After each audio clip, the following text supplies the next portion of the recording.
I'm a middle-aged woman now, but this happened well before the internet was a thing. There were no cell phones, no email, and no online dating apps. But even though we didn't have that when I was a kid, I still managed to do something like those stories you hear about meeting a stranger on the internet. I did all this because my life, as long as I can remember, I was called boy crazy. I liked boys, and I thought I wanted a boyfriend from as early as third grade. That's why this happened when I was 11 or 12. Somehow I got my hands on a CB radio. That's what truckers used to communicate with people while spending hours driving. Maybe they still use them nowadays, I'm not really sure. But I had this CB radio, and it was the coolest thing in the world to me. To think that I could talk to anyone from anywhere through this magic of technology. So I just started talking. I talked to many people with no idea who they were or where they were from. One day, I was talking to a man who was a trucker about 19 or 20, and he was in my city. And while I was only around 12 and always honest with my age, I didn't think of a 19 or 20-year-old guy talking to me as creepy. Then I thought of it more as flattering. That was because I liked boys so much. He was flirting with me on the CB radio and asked if he could come over and see me. I wanted to meet him because he was a guy. I was pretty sheltered back then, and at the time, I really didn't know anything about relationships. So, when I wanted to meet this guy, or any guy, the most I ever thought would happen would be a kiss. The idea of getting a kiss was really exciting to me, and I really didn't think age mattered. Of course, as an adult and parent now, I know how wrong that was. Amidst all our CB flirting on that one afternoon, I told him my address. For some reason, though, I was at least smart enough not to give him my apartment number. I could see him, and then decide if I wanted to go outside and meet him or not. He didn't know I lived in an apartment complex, so when he got there, he parked in the middle and called out for me. I peeked out my kitchen window at him and saw a tall man of probably about 19 or 20 standing outside his semi-truck, which didn't have a trailer on it at the time. I don't know why, but I lost my nerves and I did not want to go out to meet him. I just peeked out the window at him until he got back in his truck and left. After he left, I got back on the CB radio to apologize, but I was struck speechless to hear him yelling loudly, swearing at me and furious that I had stood him up. He was swearing like I had never heard, and he said that if he ever got a hold of me, he would kill me. He went on about it, yelling on the public airways for quite a long time. Obviously, this scared me a lot, and I didn't know where that feeling came from that stopped me from going outside to meet him, because I normally would have done something like that. But I realized soon after, when hearing the temper and what a scary person he was. I was very fortunate that I had not. I didn't know it then, but I realized years later that he was a child predator and clearly capable of doing very bad things. I might not be here today if I had decided to go out to meet him, especially if I ended up in the cab of his truck. I've been a long-haul truck driver, mostly in the western US, for about 10 years now. I don't get spooked easy. But one night, a couple of winters back, something happened that stuck with me ever since. It was early winter, maybe 35 degrees outside. I'd been driving for hours, and at around 2 in the morning, I pulled into a vista point near Mammoth Lakes to sleep a few hours. No other vehicles were on site when I arrived. After about 30 minutes, I woke up needing to pee and stretch my legs. I climbed out, lit a smoke, and stood there watching my breath in the cold. This stretch of highway was quiet with no lights, no houses, just black mountains and an empty sky. That's when I noticed a light out past the pull-off, maybe 200 feet away. A flashlight beam moving around all over the place like somebody was searching for something. It wasn't pointed at me as it was just sweeping on the ground. I remember thinking, what in the world was somebody trying to do out there at this hour? There was nothing but brush and rocks. I watched it for a while, finished my cigarette, and climbed back into the cab. Out of curiosity, I flipped on my marker lights, thinking maybe whoever it was would see that I was there and not wander too close. The second my lights came on, the flashlight froze. It turned right towards my truck for a quick moment, and then a second later, it went out. I sat there for a bit, waiting for it to come back on, but it didn't. Finally, I decided to get some more sleep. About an hour or two later, I woke up again to a strange sound. Somebody was banging their hands along the side of my trailer. Not hard as if to get my attention, but just walking the length of my trailer, palms slapping the metal at a steady rhythm. I couldn't see anything out the window. The fog was too thick. I decided to step out and check it out, as I knew it was probably the person with the flashlight from earlier. When I opened my doors and got out, the slapping of the trailer stopped. The sky was pitch black. No moon out that night, just the stars. The only light came from my truck's orange markers, and they were bright enough to throw my shadow across the small trees and bushes. I stepped out, walking all the way around my trailer without seeing anyone, and just finished up when I heard rustling off in the brush. I turned towards it, and out of the dark, a figure stepped forward that looked like a man. I said something along the lines of, "Hey, leave my truck alone. I'm trying to sleep." Suddenly, the man turned his flashlight on and blinded me by pointing it straight into my face. Before I knew what happened, I was tackled and driven into the ground. The man started to try and hit me in the head with his fists, and he landed a blow or two before I was able to kick him off and scramble back to the driver's side door of my truck. The man wasn't far behind me, and as soon as I got into the truck, I had to open my door, slamming it into the man to subdue him before I could get the engine started. The door hit seemed to connect fairly nicely with him, and he stumbled backwards onto the ground and took his time getting back to his feet. I was able to get the truck into gear and drive out of there before he could do anything else. I don't know what that night was or the man's goal. I'm lucky that he didn't use a knife, otherwise I wouldn't have stood a chance. Perhaps he just wanted to steal my truck without killing me. I'm not fully sure of the reasoning behind the random attack. I was a registered tow truck operator for about 2 years. It was a great job. Pay was good, as I got lots of overtime and on-call shifts. One night when I was working, it was a snowy, cold November night. We didn't get a lot of calls that day, so I was just hanging out at the shop for my on-call shift. The night was going very slowly. We hadn't gotten any calls for hours, so I laid down for a bit, not expecting to get a call for the night. Then all of a sudden, I got a call for a broken down state patrol car off this dirt road. I didn't think much of it at the time. It wasn't too weird for me since I had gotten a few calls like it before. So I hopped in my truck and drove to the call location. The directions took me a good 30 minutes outside of the city to the mountains.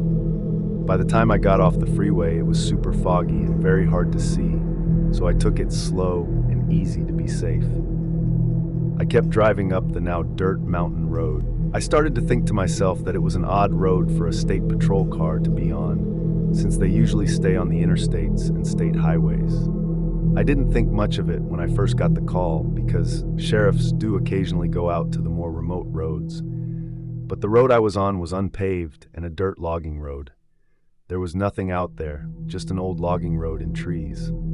I tried to rationalize it to myself that maybe the cop was out there for an abandoned car or something, which would explain why he was all the way out there, since cars do get left and abandoned out on the mountains often. So, I just shrugged it off and continued on my way up the road.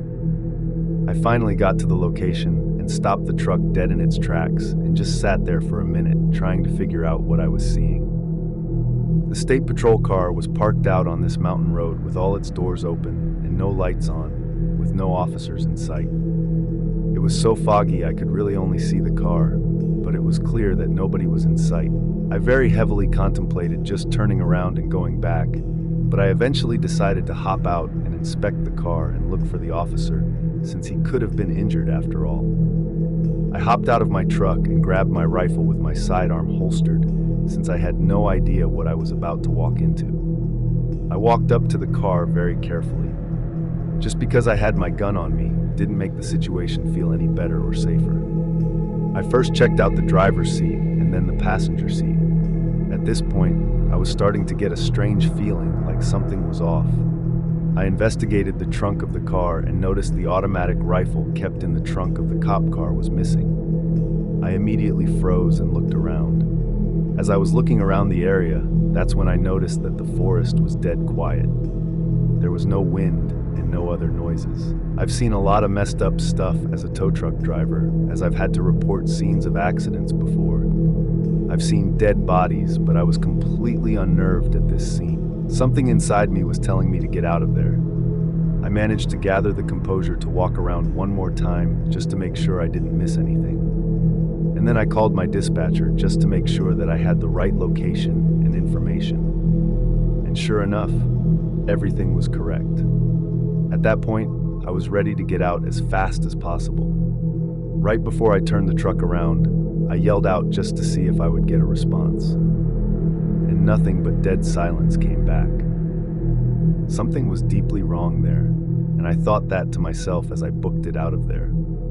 The whole drive back, I had a terrible feeling, like I had stumbled across something I was absolutely not supposed to see, or if it was even supposed to be there. I kept thinking about why the cop was all the way out there, why he had left the car, and why all the doors were open, and why there was even a cop in the first place out there. More importantly, why was the rifle the only thing that was missing from the car when thousands of dollars worth of equipment was in the car still? Once I got back to the shop, I called the police dispatcher that had sent us the call. Since I knew her, I was hoping she could give some answers, but no, she said the exact same thing that was said to me. The state patrol car was broken down, and the car along with the officer just needed a tow.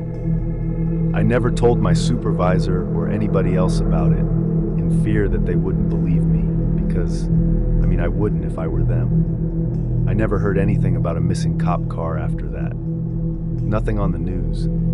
It still creeps me out to this day to think about it. This happened to me about 15 years ago when I was a 13-year-old boy. For context, I grew up on a cattle ranch in the middle of the Great Plains. It's a very remote area, and our house was right in the middle of pastures where our cattle lived, about 5 miles down a gravel road from a 2-lane highway.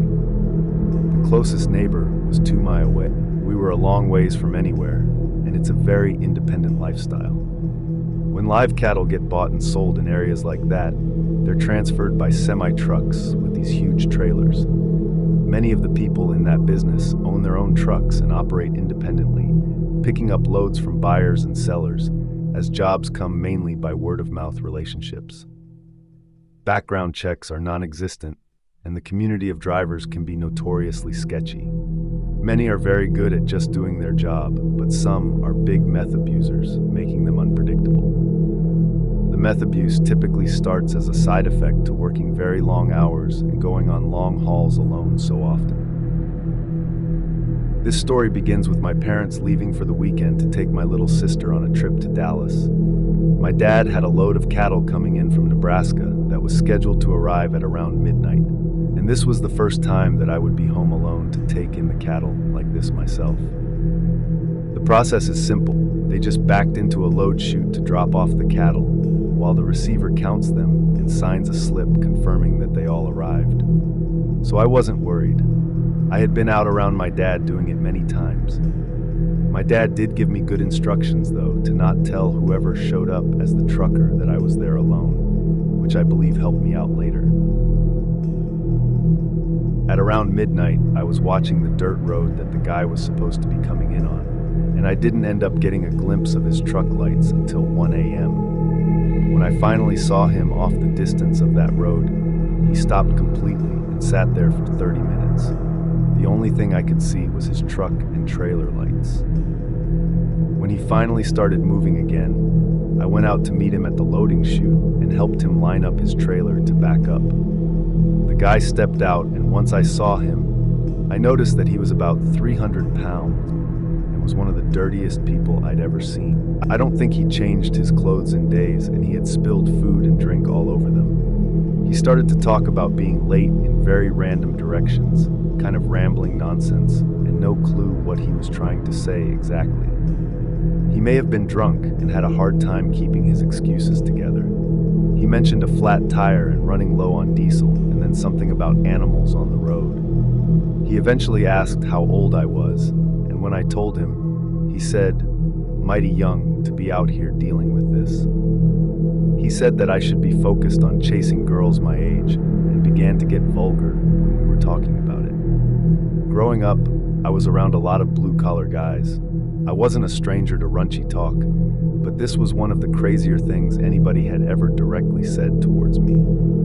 He then went on an unhinged story about how he was young back in Missouri, and the gist of it was that he'd been hooking up with the girl he met at a bowling alley for months until one day he went to a family reunion and she was there.